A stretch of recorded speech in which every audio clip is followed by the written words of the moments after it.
Is Python dead? Not even close.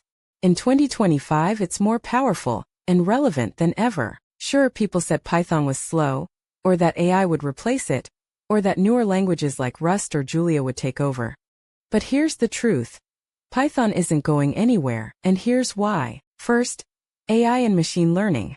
Python powers nearly every major AI framework, like TensorFlow, PyTorch, and even OpenAI tools.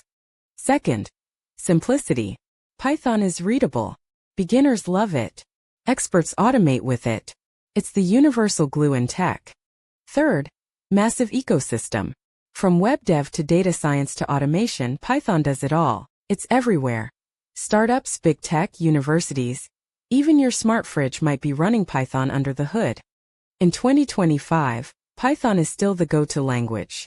Still thriving. Like, follow, or share if you're still coding in Python.